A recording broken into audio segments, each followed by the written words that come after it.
नमस्कार मंडळी, आज आपण बघणार आहोत नवरात्रीत कन्यापूजन कधी करतात, कन्यापूजनची पूजा विधी आणि कन्यापूजनचे महत्त्व। व्हिडिओ स्किप न करता संपूर्ण बघा। नवरात्रीच्या 9 दिवसात दुर्गा देवीच्या उपासनेसोबतच अष्टमी किंवा नवमी तिथीला कन्यापूजेला विशेष महत्त्व आहे।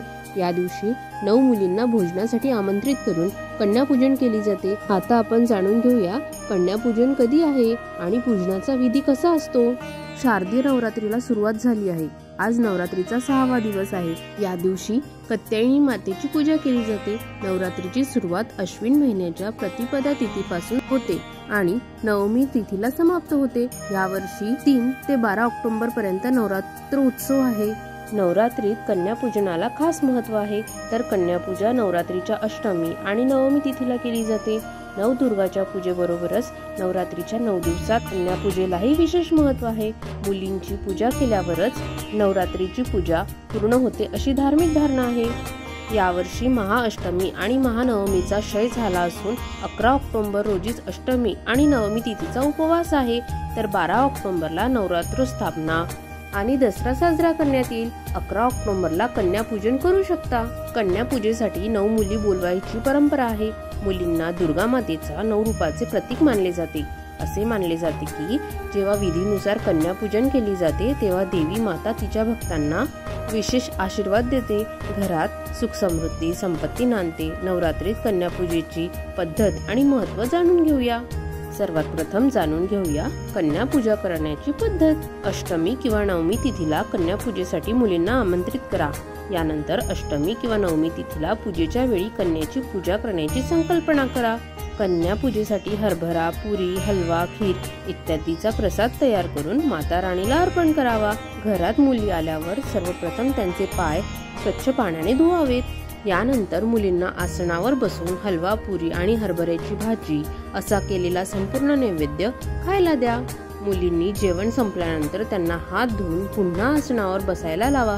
त्यानंतर त्यांना चंदनाचा किंवा कुंकवाचा टिळा लावा आणि रक्षासूत्र बांधून त्यांच्या पायाला स्पर्श करावा, नमस्कार करावा।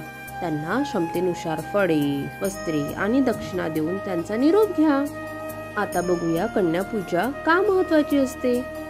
नवरात्रीमध्ये दुर्गा देवीचे 9 रूपाची पूजा करणे विशेष शुभ मानले जाते। यासोबतच नवरात्रीच्या अष्टमी किंवा नवमी तिथीला मुलींची पूजा करण्याची विशेष परंपरा आहे। कन्यापूजामध्ये 2 ते 10 वर्ष वयोगटातील मुलींना घरी बोलवून कन्यापूजा केली जाते। माता राणीची भक्तिभावाने पूजा करून कन्यापूजा केल्याने माता आपल्या भक्तावर सदैव कृपा करून सर्व इच्छा पूर्ण करते अशी धार्मिक श्रद्धा आहे। आता बघूया कन्यापूजेमध्ये कन्यांच्या वयाचे विशेष महत्त्व काय। 2 वर्षाची कन्या कुमारिका म्हणून ओळखली जाते। हिचे पूजन केल्याने दारिद्र्य दूर होतं। 3 वर्षाची कन्या त्रिमूर्ती रूपात असते। हिचे पूजन केल्याने सुख समृद्धी नांदते। 4 वर्षाची कन्या कल्याणी असते। हिचे पूजन केल्याने घरात कल्याण होतं। 5 वर्षाची कन्या रोहिणी रूपात असते, जी रोगमुक्त ठेवते। 6 वर्षाची कन्या कालिका रूपात असते। हिचे पूजन केल्याने राजयोग प्राप्ती होते। 7 वर्षाची कन्या चंडिका रूपात असते, ही ऐश्वर्य प्रदान करते। 8 वर्षाची कन्या शांभवी रूपात असते, हिची पूजा केल्यास विजय प्राप्त होते। 9 वर्षाची कन्या दुर्गा देवीचा रूप असते, ही शत्रूचा नाश करते।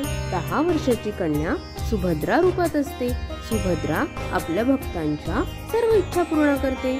मंडळी, नक्कीच तुम्हाला माहिती आवडली असेल। माहिती आवडल्यास लाईक करा आणि माहिती कशी वाटली कमेंट करून नक्की सांगा आणि जास्तीत जास्त शेअर करा। चॅनलला नव्याने भेट दिली असाल तर सबस्क्राईब नक्की करा। व्हिडिओ संपूर्ण बघितल्याबद्दल धन्यवाद।